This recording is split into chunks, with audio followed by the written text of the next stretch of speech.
And welcome to a special Jew and Gentile podcast. I am your host, Chris Katulka, and just a few moments, none other than our Jewish sage himself, the one and only Mr. Steve Herzig, will be interviewing Danny Kalisher and Menno Kalisher, Israelis who are pastors in Jerusalem at the Jerusalem House of Redemption. This was an interview that Steve did right before a chapel that we had when we do our staff chapels. And so I think it'll be very enlightening for you to hear. Danny just got back from serving for more than 4 months, around 4 months in the Gaza Strip. And he finally returned home with his family. So you get a chance to hear from Danny and from his father, Menno. I hope you enjoy this interview. Well, that's a good place to start. In the, you are, when you're there, obviously you're so focused. You don't have phones. You're not looking at what's going on. You're focused on your job, on whatever it is your mission is. So if you could tell us a little bit, what's the morale like? How are people in general? Your dad, I know, encouraged you with folks even from here who donated money, and that money turned into things you were able to get, and anything like that you could share would be great. Yeah, so it was a long process, and it's hard to try to focus on something after 4 months, 4 months of so many things, so many experiences. But in general, the first 2 months, we were training and we were waiting. My division 98, at first, we were at the south. The war broke on the 7th of October, and then on the 9th, we came into Kfar Aza, into one of the villages around Gaza, to clear the village from terrorists. And then we were there for 24 hours, and then we went out, continued to train. We went to the north because there was a high alert that something might happen in the north in Lebanon. So we were there for a few weeks. And then we came back to the south after realizing that there's a lower chance that a war will break in the north. We trained, and after 2 months and a few times that we were on the border with Gaza, and then they told us, okay, not today. So on the 5th of December, we went into Gaza, and the morale was very high. The first day, on the 7th of October, there was more than 100% draft. People that were already released came and said, I want to join in. So it was very heartwarming. It was amazing to see how many people are just, leaving everything, leaving their families, leaving their businesses, and they come. It was pretty amazing. Let me ask one, I'll probably ask more, but one, how do you differentiate? You said one of the things you did was to weed out the terrorists. It's almost impossible from my point of view.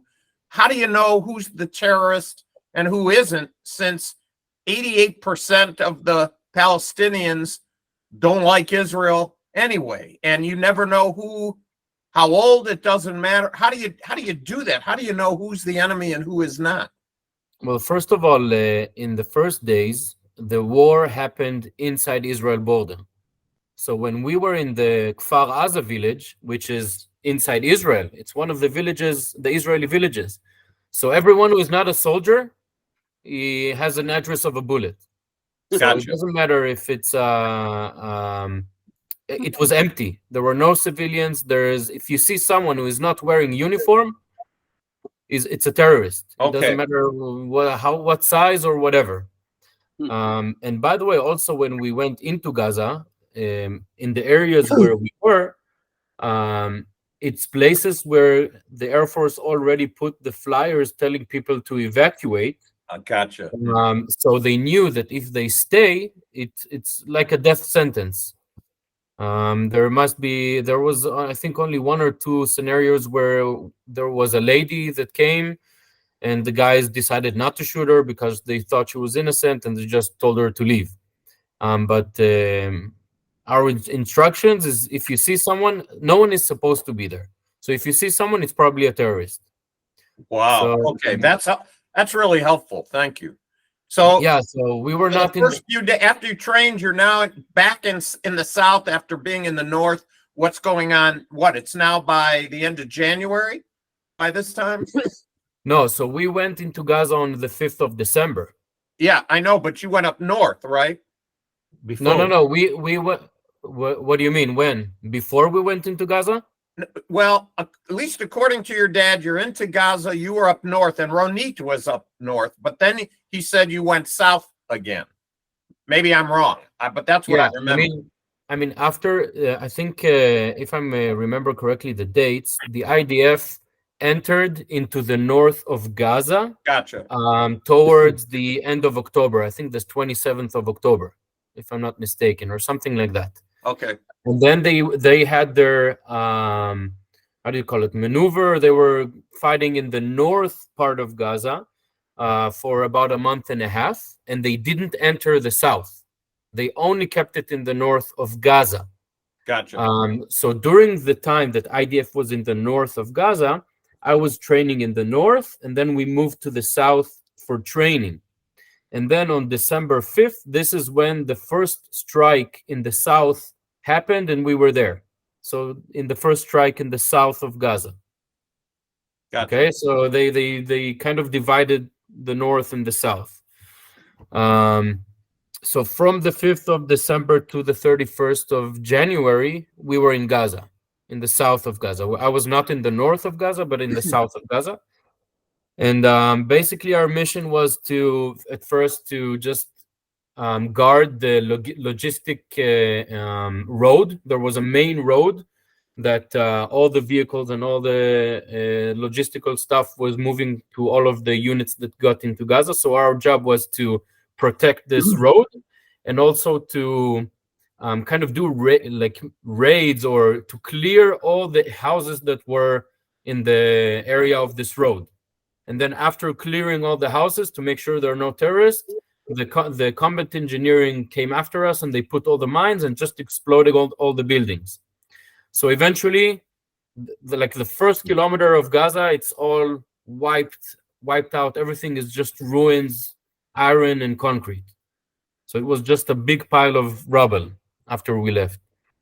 So this was basically our mission, just to clear the houses, get information, get the intel, and then just destroy everything we went through. Now, Danny, one of the things I've been praying for you, I know others as well, and your father mentioned it to us as well. This is a good time. I know you don't have a lot of time. You're supposed to be doing what you're doing, but I would imagine there were opportunities to share the gospel.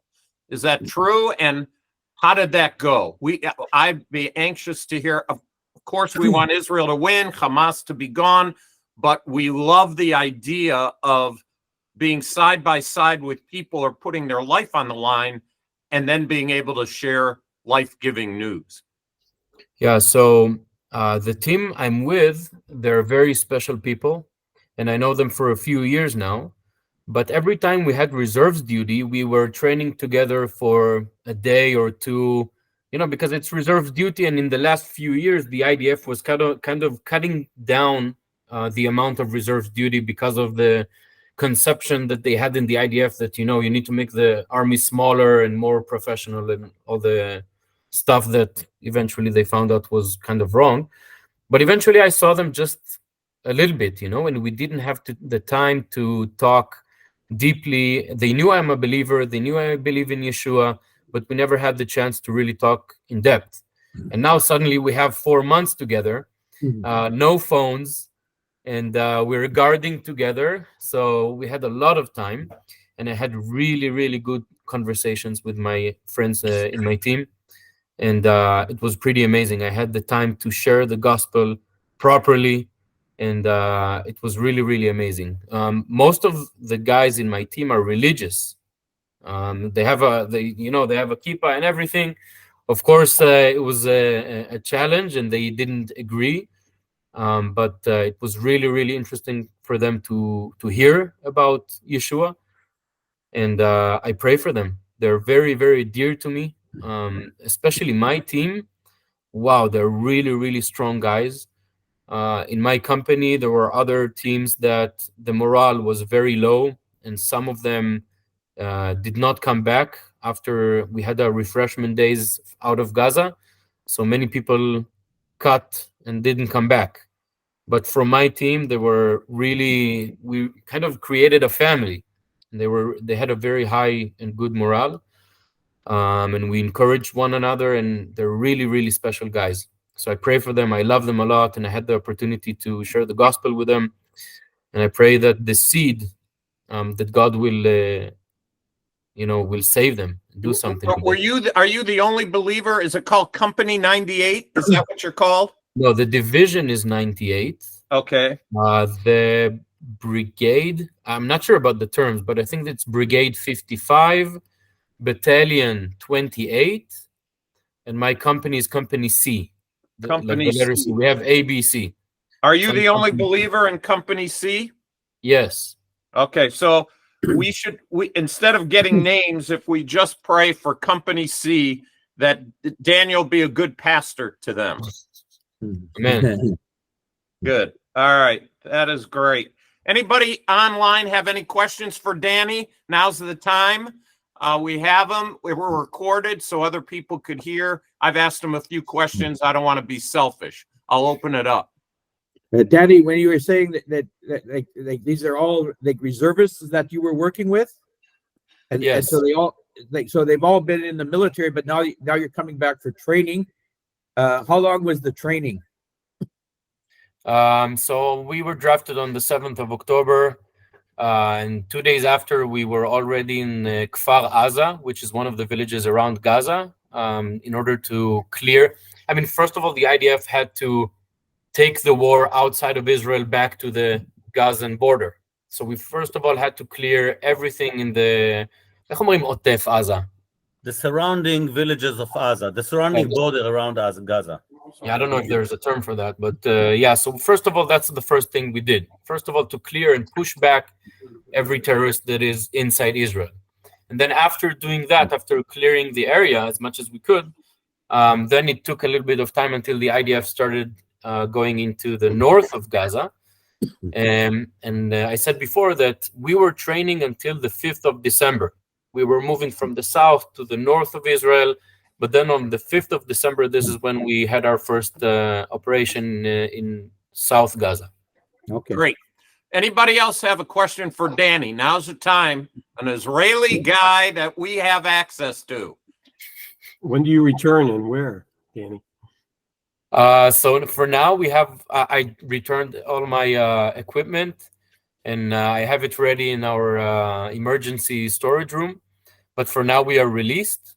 And they told us to be on call, meaning that for now, I think there is a very low chance that they will call us back to Gaza because, because of pressure from many other countries. But yeah, the IDF is going to a phase of less intense fighting in Gaza. And I think that slowly it becomes more intensive in the northern border. So I think that the next call will be to the north, but I don't know when. Do you have any information on Rafah, how that's going? Well, only from what I hear in the news that, they're doing small operations into Rafah. I don't know if you heard about this amazing extraction operation that they had. Yes. Mind-blowing. What do you know about that? Can you give us some details? I mean, I've read stuff, but it's a special mission. They're on the second floor. They covered them. The whole group covered both of them, and whatever shots they took, the soldiers took instead of the two older gentlemen. That's what I know. Is there any other? I mean, I also know from the news like you do, but after being there, I just know how overwhelming and mind-blowing it probably have been, being there and doing that. I'm speechless, that they did that. It takes a lot of courage to do that. Just amazing. And I'm so happy they had the chance to do that. Okay, we have Danny on the line here. We've asked him a few questions. We're recording. If anybody has any questions for Danny, we're thankful the Lord answered our prayer that he's here with us and he's out for now. He's on call. He's back with his. Tell us about your wife all those months. 5 kids. Does she have any hair left? You know, doing this. Yes, she does. First of all, she's amazing. That's the first thing I have to say. She's a really amazing woman, and I won. I mean, I received such a blessing from God. Hard to explain. Um, the thing is that for already when the war of Russia and Ukraine started, Rivka and I really had it on our heart to pray, I think almost daily, that God will prepare our heart for hard days. And we were praying with our kids every day. Please, God, prepare our hearts for a hard day. I mean, we're living a good life, convenient life, but we know that it won't stay like this. We had the feeling that, the world is getting crazy and it's not going to stay like this. And we want, if something happens to me or to Rivka or the kids, we want to be able to lean on God and not to, if something happens, if someone dies, to accuse God and to just lose everything. And so we said, God, please prepare our hearts so if something happens, we will lean on you and be faithful to you. All And right, then on it's the Valentine's Day here in the United States, Danny. You're home. That's great. All right, you better get her something good. And so on the 7th of October, when we looked at each other, after I was called to the reserves duty, we knew that this is the day we were praying for. So I think God really prepared our heart for this time. And you wouldn't believe, but during this time, she was thriving. It was hard for her, of course, but she got stronger in her faith during this time. And we how did the also body of received, Christ help you out? that's what I was about to say. Assembly helped. She was surrounded by people that loved her, that helped her, every week buy groceries and cooked for her twice a week, people from the church. It was really heartwarming to see how people came and prayed for us and cared for us. I think the practical help is underrated, but if she didn't have this help of buying groceries and cooking, it would look differently. But really, the help and support from the church was air to breathe. Amazing. Listen, we're recording this. We have since the bottom of the hour. I want to give other people a chance. We have a few minutes left. Normally, I talk to other people, but I'd really like to access Danny and his experience. So if anybody has any other question, start throwing them out now. Not all at once. I can't, Friends of Israel people, are you kidding me? No questions? Alyssa, go ahead. Oh, it's so good to see you, Danny. We've been praying for you.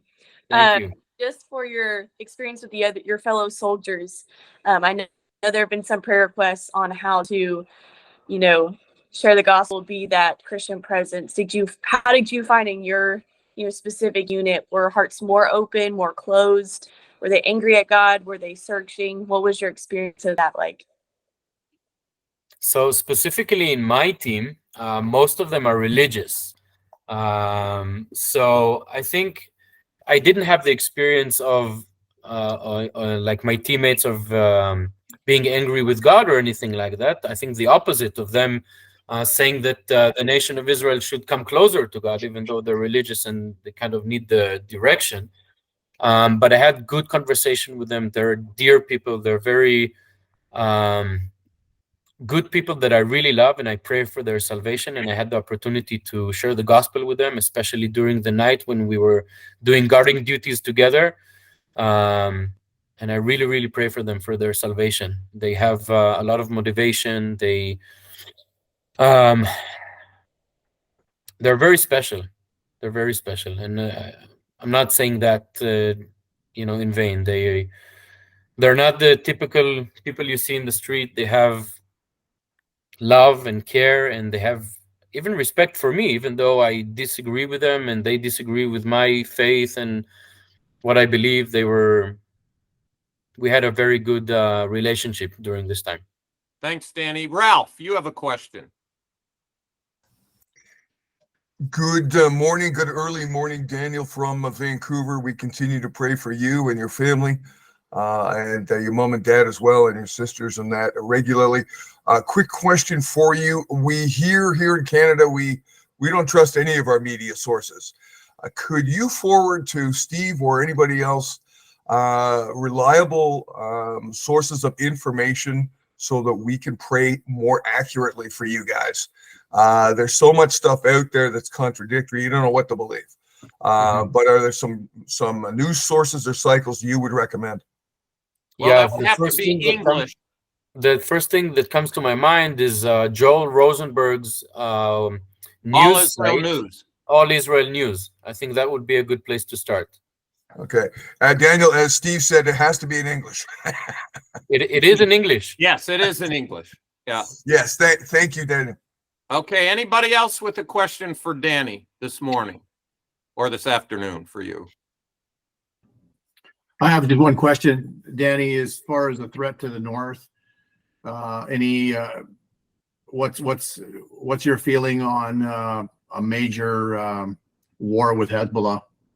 We'll open that up to your dad as well. So you go first, Danny, then we'll ask for your dad's opinion. Go ahead. Yeah. So what I think is that the IDF prefers now to have just one front against Gaza. During the last few years, I think the IDF made a mistake of downsizing and a lot of other mistakes, and now they're seeing that they got it wrong, kind of realizing what are the threats around them. So they prefer to have only one front now against Gaza. And after, the flame will be lower in Gaza, then I think they will see what is going on against Hezbollah in Lebanon. I don't think they have the interest of having a war right now against Hezbollah. It's only if, there will be no other chance or no other option. I think they will want to wait to have more money, to have more stabilization, more ammunition, and then see how they react against Hezbollah. That's my feeling. Mano. I agree with Danny because I told him everything. No, I'm joking. No, I know. But what he said is right. I mean, Israel does not want to have two fronts in one time because that will initiate immediately other countries as well. So right now with the Palestinians there, it's really having our table full. The situation is as follows. Every day we have a war with Hezbollah. Every day they shoot toward Israel. As long they just shoot at trees, we swallow it, and basically the Air Force shoot down and artillery their kind of positions, and they try not to kill too many of them, simply to destroy positions and infrastructures, but not touch human life as much as possible, even though that by now more than 200 of them died. The situation is, if they will shoot civilians, or if they will cross kind of imaginable red line, then all horses are out. That means that's what happened more likely a few hours ago. Maybe you didn't hear it by the news already. They shoot towards Sefat and some civilians died. So Israel right now are saying, at least the headlines, okay, we are going right now to move into neighborhoods and villages, and let's see what they'll say right now. So maybe the idea that Israel is going to show them copy-paste pictures. You see Gaza, you are next. Maybe it will press them to agree to the French government idea where Hezbollah is going away from the border and the south and the Lebanese army will take its positions. So this is the idea that is come up, but as we know, Muslims, Hezbollah soldiers will be dressed with Lebanese uniforms and nothing will be changed. So right now, this is the situation there, and they try to avoid a war. They try to, but you cannot allow them to feel or to end up the issue. We were the last one to shoot and to kill. You cannot allow that. Even if they will agree and say peace, you have to kill someone there to tell him you lose. Menno, thank you. We have about 5 minutes left, so I'm going to ask, first of all, those who joined late, we've been talking since the bottom of the hour, and so it's recorded if you'd like to hear it on your own time. Danny has already asked for his prayer for Company C. His Company C is he's the only believer, so we're asking that he'd be a great pastor to them, lead them to Christ, shepherd them. They're special to him and thus special to us. But Menno and Danny, Real quick, in the 4 minutes we have, give us some specific prayer requests that revolve around the assembly, Israel, etc., that we could pray for, and then we'll turn it over to our team showers. They're on today. Again, the nation is united right now since we have a lot of enemies. I remember my dad tell me so many times in life, thank God for the Arabs, otherwise we will eat one another. And he's absolutely true on that. I even many years after he went to be with the Lord. So while the war and the pressure, the nation is united, but it's only a matter of minutes or seconds before you will show the real face of the people. The politicians will separate and we will return back to routine. So just pray really that the conclusion of the 7th of October will stay in the hearts of people, that we need to trust the Lord, not to trust armies, our wisdom and money. That Zechariah chapter 4 verse 6 will be written on their forehead, not by might, not by power, but by the Lord. And again, that this issue will stay so we can use more evangelism and people will be more apt to listen. Concerning the church needs to do what it needs to do according to Acts 2, with a war, without a war, and so on. This is our regular life, to teach, to love, and to care. That's what we do. We're still about 20-something soldiers in the army right now as a church, both churches, and we are always on the toes to be there for them, whatever you need. Ronit is still in the army. Her battalion was released, but as an officer of the battalion, she needed to stay.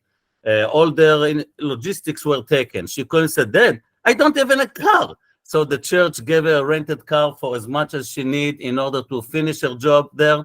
And most likely by next week, she'll finish on Thursday. So just pray that she'll finish everything well and be able to go back home. Okay, Danny. Company just C on, and what else? What? Company C and what else do you have as far as prayer requests? I personally ask if you can please pray for my return. It's not easy to come back home and to come back to normal life after being 4 months in a parallel world. I guess it will take time. There's a weird feeling, and I just need prayer to have wisdom from God and motivation and power and strength, whatever you can think of now when coming back.